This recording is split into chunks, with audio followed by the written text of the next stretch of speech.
মুজিব ভাই এসে গেছেন, তাকে আপনারা স্লোগান দিয়ে অভিবাদন দেন।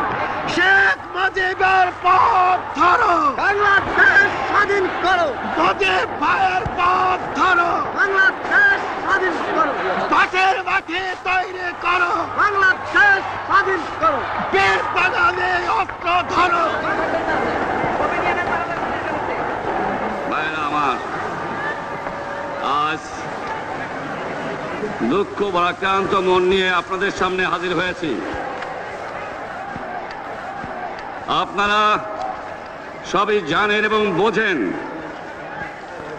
আমরা আমাদের জীবন দিয়ে চেষ্টা করেছি, কিন্তু দুঃখের বিষয় আজ ঢাকা, চট্টগ্রাম, খুলনা, রাজশাহী, রংপুরে আমার ভাইয়ের রক্তে রাজপথ রঞ্জিত হয়েছে। আজ বাংলার মানুষ মুক্তি চায়, বাংলার মানুষ বাঁচতে চায়, বাংলার মানুষ তারা আজ তার অধিকার চায়। কি অন্যায় করেছিলাম নির্বাচনের পরে বাংলাদেশের মানুষ সম্পূর্ণভাবে আমাকে আওয়ামী লীগকে ভোট দেন। আমাদের ন্যাশনাল অ্যাসেম্বলি বসবে, আমরা সেখানে শাসনতন্ত্র তৈরি করব এবং এই দেশকে আমরা গড়ে তুলব। এদেশের মানুষ অর্থনৈতিক, রাজনৈতিক, সাংস্কৃতিক মুক্তি পাবে। কিন্তু দুঃখের বিষয়, আজ দুঃখের সঙ্গে বলতে হয় 23 বছরের করুণ ইতিহাস, বাংলার অত্যাচারের, বাংলার মানুষের রক্তের ইতিহাস, 23 বছরের ইতিহাস, মুমূর্ষ নরনারীর আর্তনাদের ইতিহাস, বাংলার ইতিহাস, এদেশের মানুষের রক্ত দিয়ে রাজপথ রঞ্জিত করার ইতিহাস। 1952 সালে রক্ত দিয়েছি, 1954 সালে নির্বাচনে জয়লাভ করেও আমরা গদিতে বসতে পারি নাই। 1958 সালে আইয়ুব খান মার্শাল ল জারি করে 10 বছর পর্যন্ত আমাদের গোলাম করে রেখেছে। 1967 সালে 6 দফার আন্দোলনে 7ই জুনে আমার ছেলেদের গুলি করে হত্যা করা হয়েছে।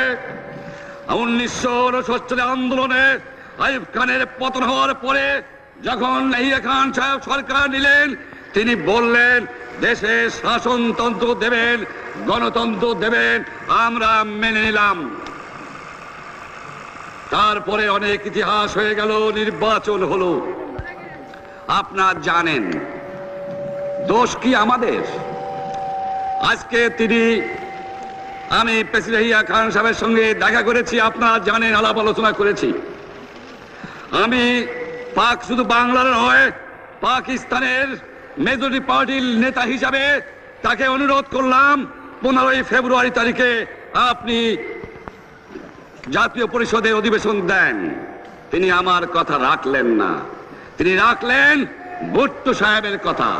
তিনি বললেন প্রথম সপ্তাহে মাসে হবে, তিনি মানে নিলেন। আমরা বললাম ঠিক আছে, আমরা অ্যাসেম্বলিতে বসবো, আমরা আলোচনা করব। আমি বললাম বক্তৃতার মধ্যে, অ্যাসেম্বলির মধ্যে আলোচনা করব। এমনকি আমি এ পর্যন্ত বললাম যদি কেউ ন্যায্য কথা বলে, আমরা সংখ্যায় বেশি হলেও একজন যদিও সে হয়, তার ন্যায্য কথা আমরা মেনে নেব। যারা ভুট্টো সাহেব এখানে এসেছিলেন, আলোচনা করলেন, বলে গেলেন যে আলোচনার দরজা বন্ধ না, আরো আলোচনা হবে। তারপরে অন্য নেতৃত্বের সঙ্গে আলাপ করলাম, আপনারা আসুন বসি, আমরা আলাপ করে শাসনতন্ত্র তৈরি করি।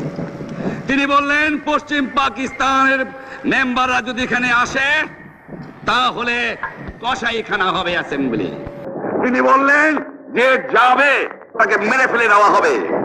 যদি কেউ অ্যাসেম্বলিতে আসে তাহলে পেশোয়ার থেকে করাচি পর্যন্ত দোকান জোর করে বন্ধ করা হবে, তারপরেও যদি কেউ আসে তাকে সন্ন্যাসার করা হবে। আমি বললাম অ্যাসেম্বলি চলবে। তারপরে হঠাৎ 1 তারিখে অ্যাসেম্বলি বন্ধ করে দেওয়া হলো। ইয়াহিয়া খান সাহেব প্রেসিডেন্ট হিসাবে অ্যাসেম্বলি ডেকেছিলেন, আমি বললাম যে আমি যাব। ভুট্টো সাহেব বললেন তিনি যাবেন না।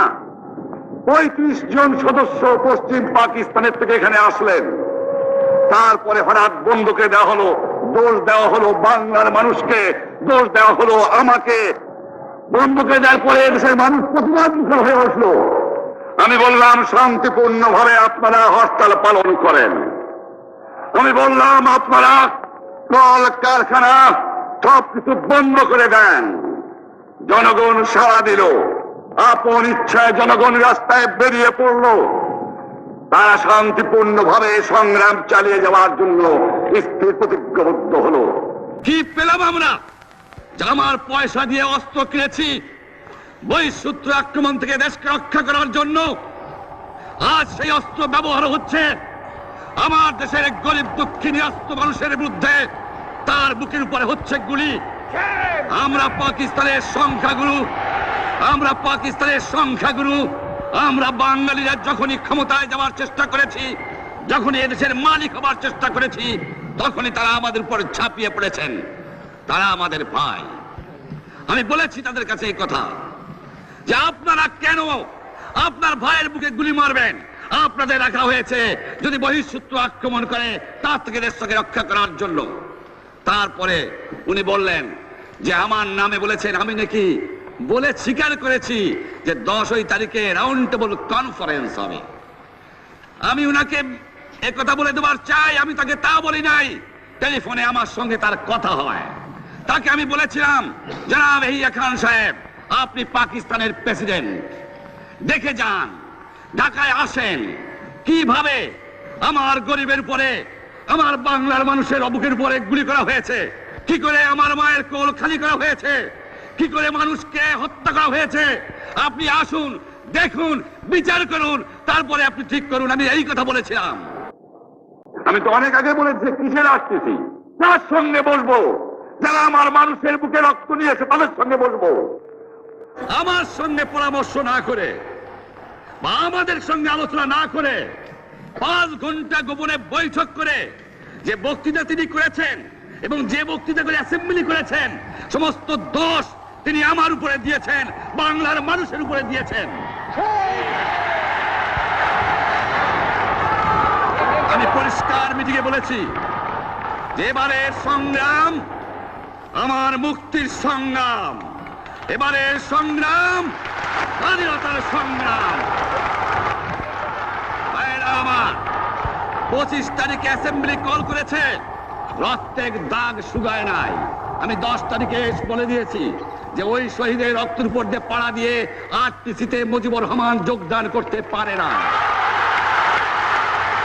অ্যাসেম্বলি কল করেছেন, আমার দাবি মানতে হবে। প্রথম, সামরিক আইন মার্শাল ল উড্র করতে হবে।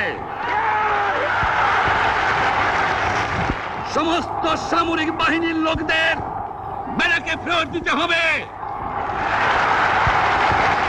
যেভাবে হত্যা করা হয়েছে তার তদন্ত করতে হবে। আর জনগণের প্রতিনিধির কাছে ক্ষমতা হস্তান্তর করতে হবে। তারপরে বিবেচনা করে দেখব আমরা অ্যাসেম্বলিতে বসতে পারবো কি পারবো না।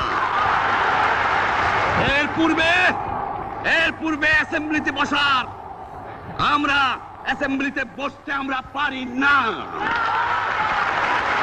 জনগণ সে অধিকার আমাকে দেয় নাই। ভাইয়েরা আমার, তোমরা আমার উপর বিশ্বাস আছে?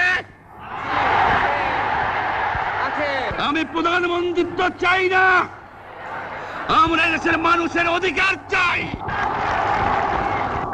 আমি পরিষ্কার অক্ষরে বলে দেবার চাই যে আজ থেকে এই বাংলাদেশে কোর্ট কাছারি, আদালত, ফৌজদারি, শিক্ষা প্রতিষ্ঠান অনির্দিষ্ট কালের জন্য বন্ধ থাকবে। গরিবের যাতে কষ্ট না হয়, যাতে আমার মানুষ কষ্ট না করে, সেই জন্য সমস্ত অন্য জিনিসগুলো আছে সেগুলোর হরতাল কাল থেকে চলবে না। রিক্সা ঘোড়াগাড়ি চলবে, রেল চলবে, লঞ্চ চলবে।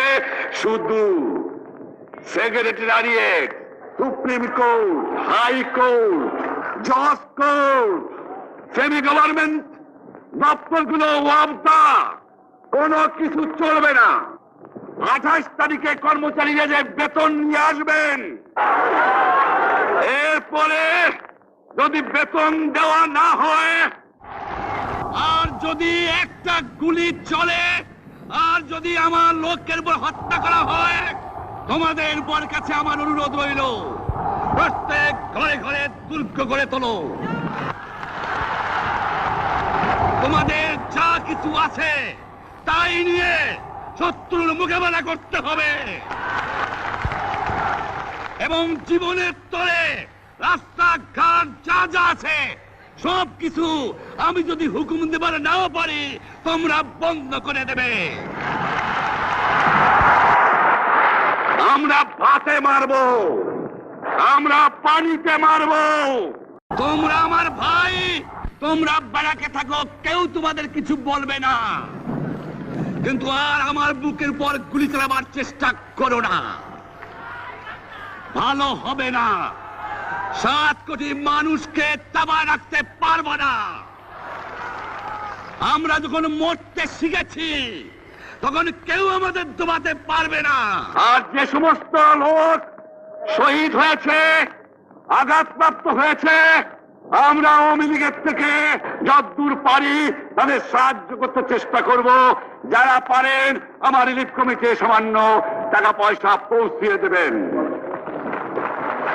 আর এই 7 দিন হরতালে যে সমস্ত শ্রমিক ভাইরা যোগদান করেছেন, প্রত্যেকটা শিল্পের মালিক তাদের বেতন পৌঁছায় দেবেন।